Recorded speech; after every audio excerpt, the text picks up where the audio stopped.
Okay. Okay, guys, so this is lesson 3.4. We're going to do piecewise functions. So this used to be commonly seen on midterms and finals from Weber. Not so much anymore, okay? I'm still teaching it. I'm still going to put it on all my stuff, but I think the chance of it being on your test maybe is a little lower, okay?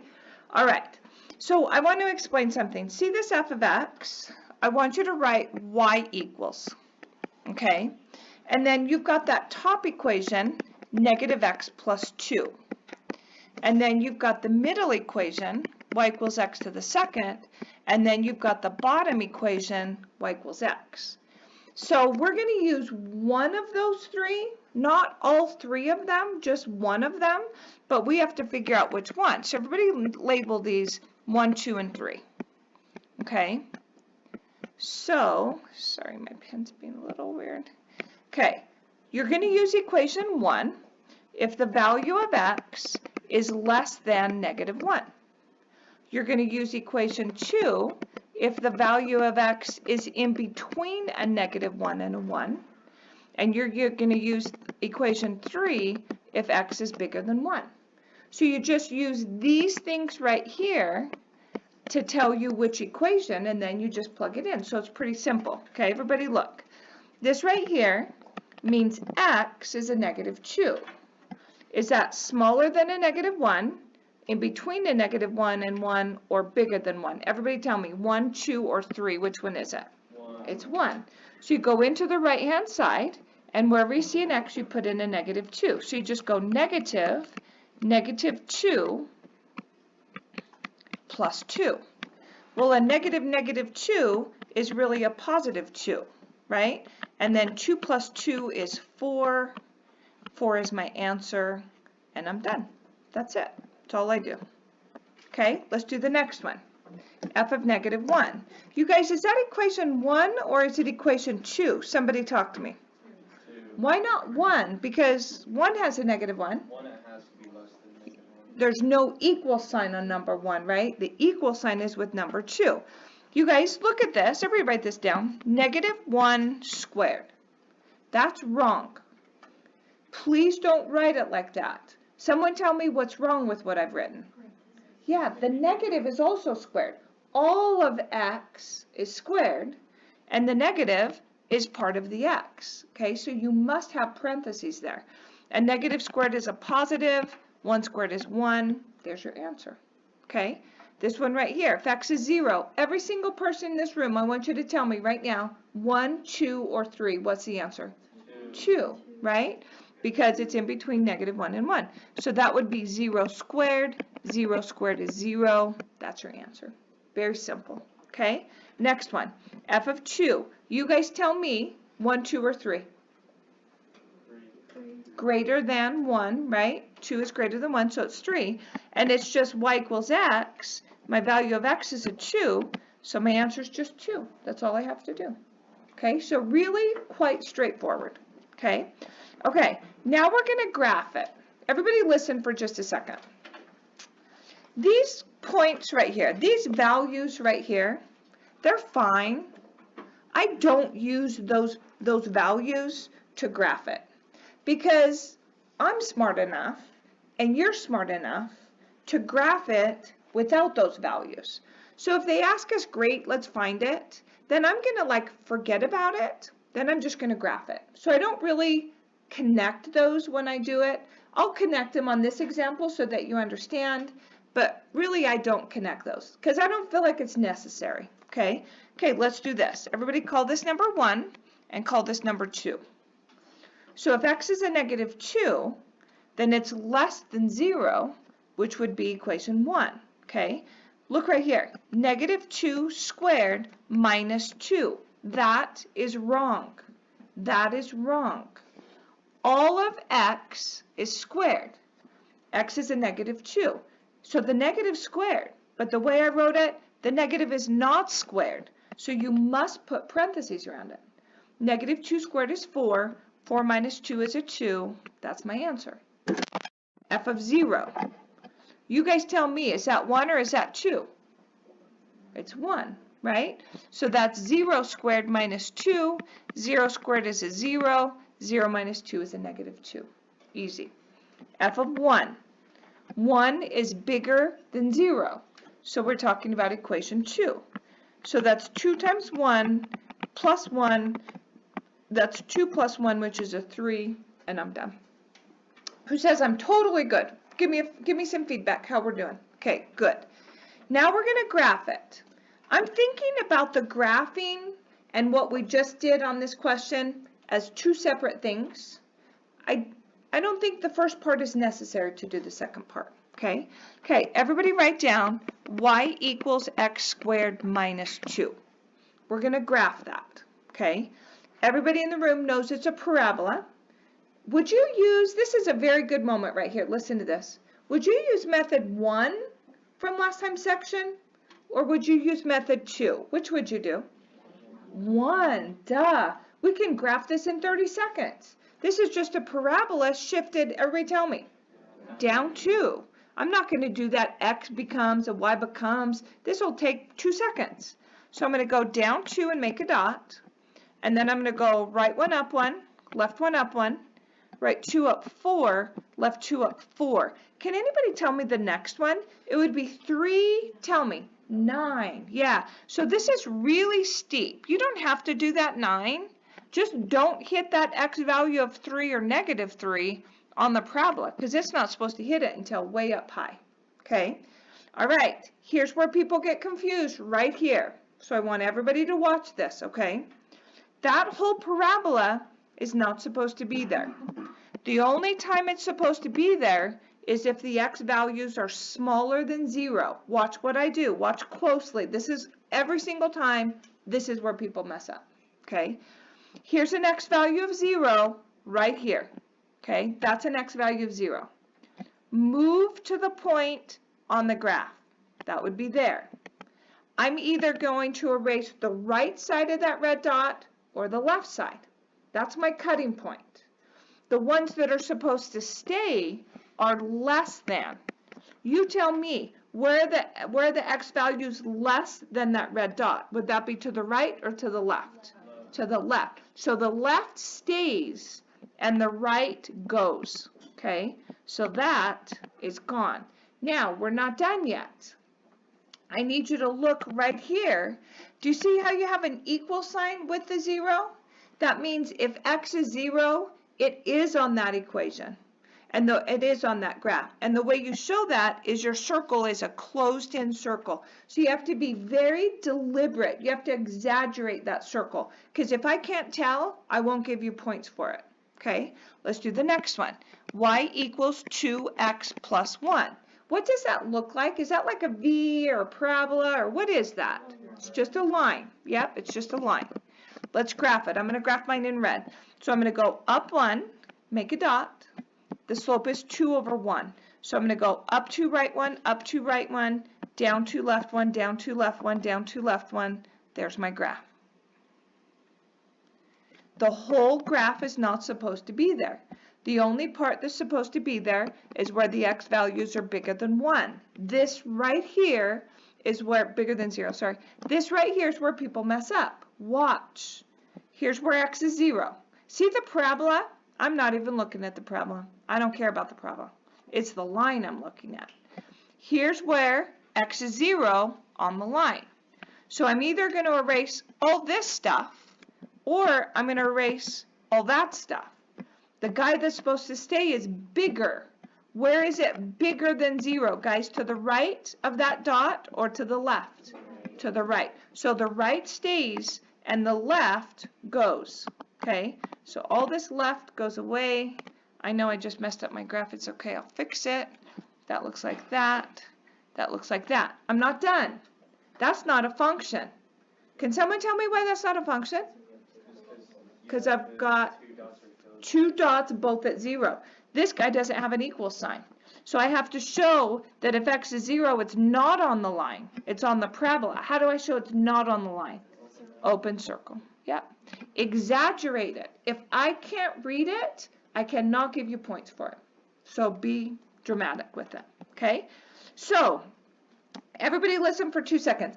Did I use those values of A, B, and C to graph that graph? No, I did those separate.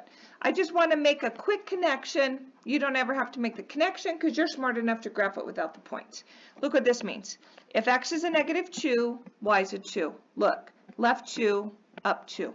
If x is 0, y is a negative 2. That's that point. If x is 1, y is 3. All they're saying is those are points on your graph. Okay, yes, honey? So is it kind of an either or method, like the left and right? Like the, It's either the right stays or the left stays. okay. Yes. So which one did you want us to do on the test? I don't understand your question. Okay. So like on an A, B, and C. Uh-huh. So that's like its own method. Yeah, right? I kind of. Okay. But you can't really even graph it using those points. I would not use those to graph it. I would use this way to graph it. Did that answer your question, honey? Okay, here we go. Here's question 3. Okay. So everybody write down y equals negative 2x minus 4. That's a line. Okay. The y-intercept is negative 4. So everybody go down 4. Sorry, that's my phone. I should have put it on Do Not Disturb. I get all those stupid calls where they're like trying to scam me. Do you guys get those all the time? If you listen for long enough, you like, if you want to get removed, and then they slowly start to realize that your number not the best. Well, Leedy bought this thing called Robocall. I think it's called Robocall. And they scan the number before it comes in. And if it's on the bad list, your phone never rings. And it goes to the company. And then they totally mess with them then when they call. Like, it's hilarious. She can hear it on her recording. She'll play them for me. It's funny. I don't know if I really want to pay for it, but anyway, it's hilarious. Okay, so this is the line. The y-intercept is negative 4. The slope is a negative 2. So I'm going to go down 2 and right 1. And then I'm going to reverse that. Up 2 and left 1, up 2 left 1, up 2 left 1, up 2 left 1, up 2 left 1. I make my line very, very long, and I draw the whole thing. And then I go back and erase. Here is where people mess up. Watch. Guys, I can tell you on every problem where people mess up. And then you can just be careful not to mess up on that spot. Okay, look. Negative 1 is an x value. That's right here. So from that red dot, I'm going to erase the right or I'm going to erase the left. The part that's supposed to stay are the small ones. Where are they small? To the right or to the left? Talk to me, guys. I only have 2 people talking. To the left. So the left stays and the right goes. So it's going to look like this. Okay? Now, there's no equal sign right there.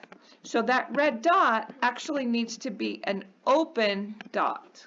There's no reason I put it in red. I just did. Okay, let's do the next one. Y equals x to the third. That was a parent graph from our lesson last time. Pencil at the origin. You have to remember the stretch. If x is a 1, y is a 1. 1 to the third is a 1. Balance it on the other side. If x is a 2, then y would be an 8. I'm not even going to do the 8. I'm just going to make it a very steep graph. Do not hit that x value of 2 or negative 2 because it doesn't hit it until you're clear up at an 8 or clear down at a negative 8. Now, that's only supposed to be there if x is greater than or equal to negative 1. Go to a negative 1. I'm ignoring the line. I'm only looking at that cubed. Okay? Here's a negative 1. I'm going to get rid of the right or I'm going to get rid of the left. Greater than stays. You tell me, where's greater than, right or left? Right. So the right stays and the left goes. Okay? So this would look like this. And I have an equal sign, so it's going to be a solid circle, and I'm done. Okay? All right, let's read the questions. Find the x-intercept. You guys listen to me. If you don't write the x-intercept and y-intercept as ordered pairs, they will give you nothing. So the second I read that, look what I do. I'm like, yeah, I don't want to miss this for something silly. So I'm going to fill that in right now. So I don't write x equals because you're not going to get anything. Look at the graph. Where does it hit the x-axis? Negative 2, 0, and 0, 0. Where does it hit the y-axis? 0, 0. Look at the graph. What is the domain? Domain is x. Start small. Move to the right. What is it? Everything. And if they don't tell you how to write it, you write it however you want. Don't write it two ways. I've noticed some people are writing all real numbers, negative infinity to infinity. Don't write it two ways. Write it one way and stick with it, okay? Range is y. Start low. The smallest one that's going to hit it is a -2, but does it really hit it? No. So how do I close that, everybody? With a parenthesis. How high up does my range go? Forever. Yeah, easy. Okay, question 4. 4 and 5, and then we're done. I told you this was fast. Okay, everybody write down y equals the absolute value of x plus 3.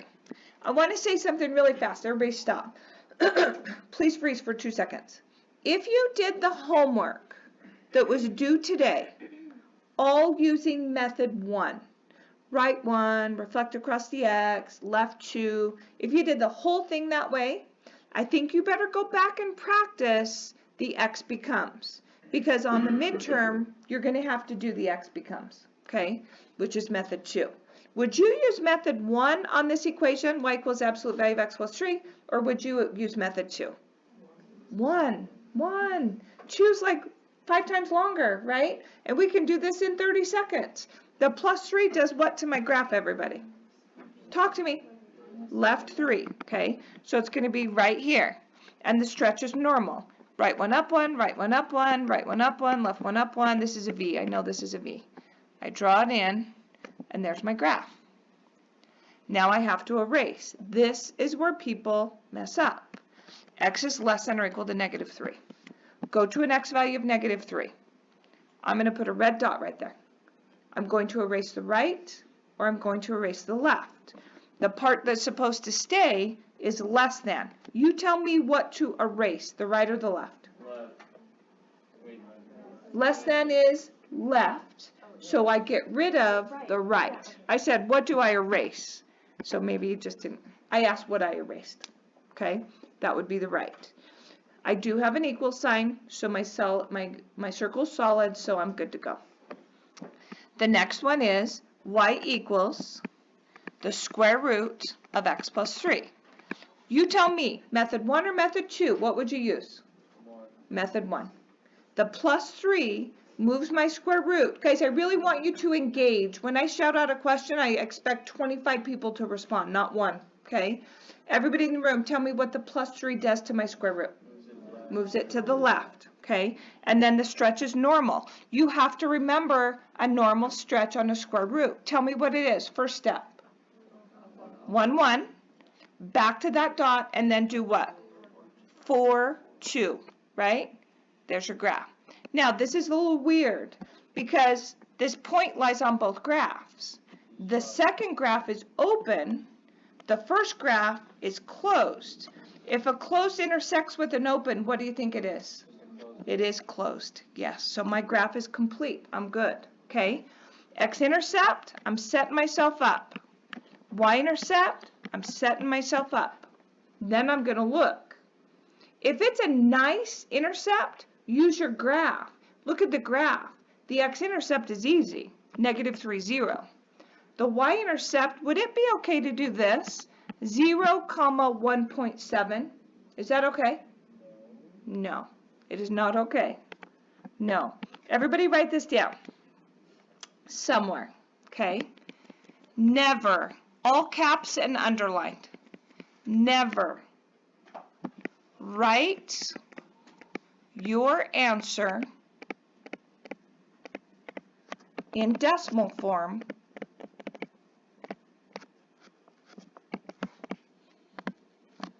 unless, finish the sentence. I know you watched the video. What do you say? Unless they ask you. Did they say to round to the nearest whatever? No. If you do, you get nothing. So you have to read the directions, okay? Let's find the x-intercept. To find the y-intercept, pardon me. To find the y-intercept, you let x be a 0.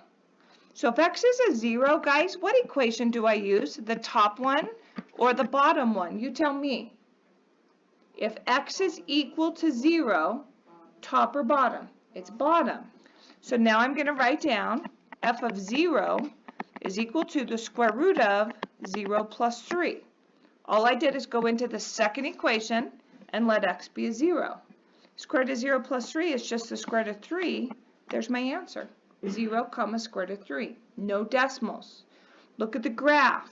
Every person in this room, tell me the domain. Do you know what it is?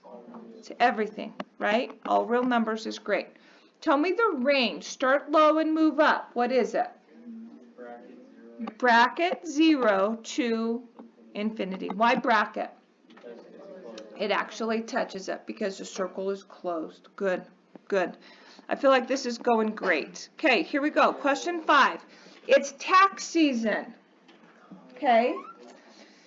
I don't know for sure because this hasn't been the situation for me for a long time, but I don't think you are required to file taxes unless you make a certain amount of money. Am I correct? It's how it used to be. But you guys all want to file your taxes because you're poor. You don't make very much money yourself. I'm not talking about your parents. I'm talking about you. You don't make very much. You don't work very much, right? And you're going to get a ton of money back. I'm quite sure. So anyway, don't blow off filing your taxes because you can get some money back. That's the way it was when I was your age. The tax rules may have changed, so I'm not a tax advisor, but I think it's a good thing for you. Yes. I was gonna say, you do have to file your W-2, but then you do get your tax return. No matter how much you make. Okay. I know the tax. So when I was your age, if you didn't make if you made less than, I'm throwing out a number, if you made less than 12 grand in a year, then it was optional.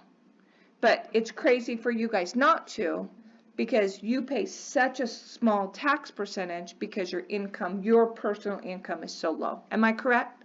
Yeah. Okay. So anyway, there's a little information. Okay, here we go. So it's tax time. This is going to help you figure out your taxes, okay? So this is equation 1, this is equation 2, this is equation 3.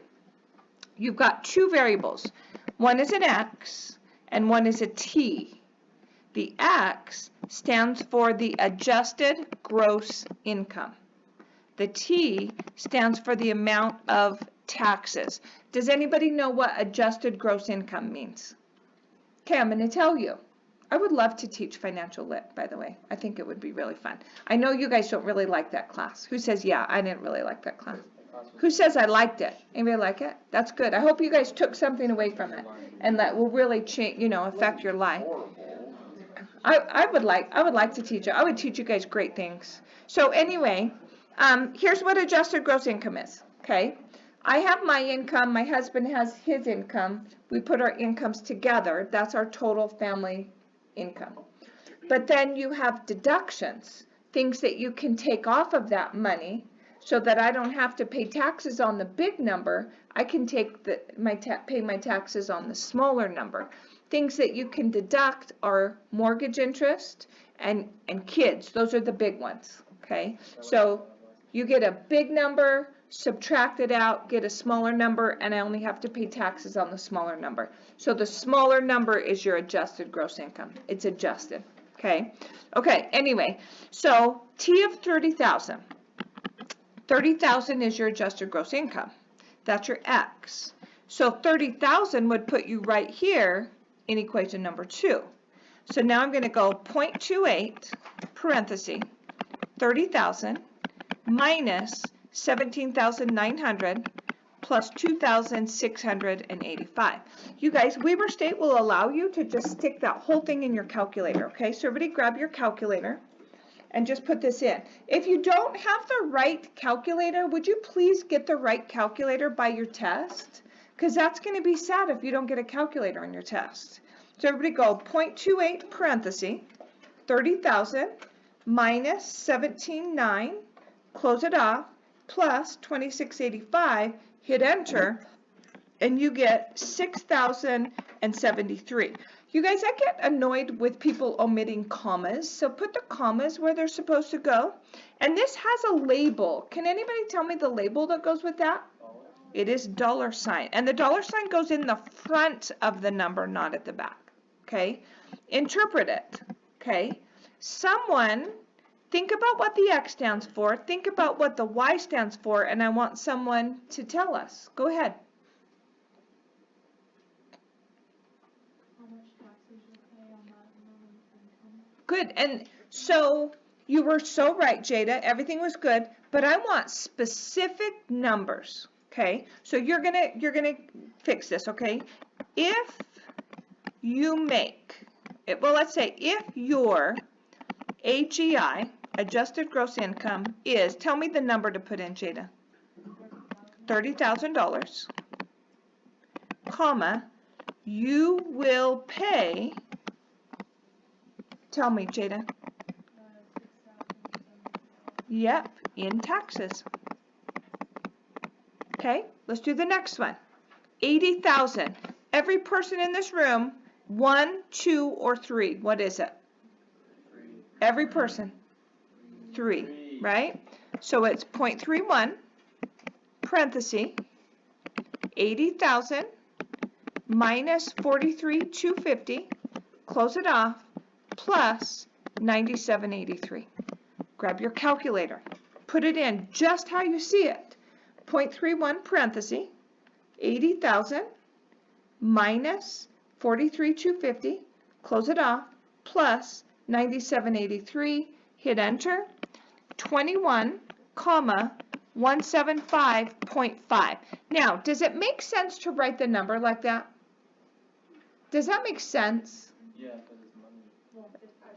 It doesn't make sense because it's money. Why not? Because we're talking about cents, so you have to have 2 decimals, and then your label is $1. So if you're dealing with money, always round to the nearest cent, unless you're told otherwise. Okay? Let's write a sentence.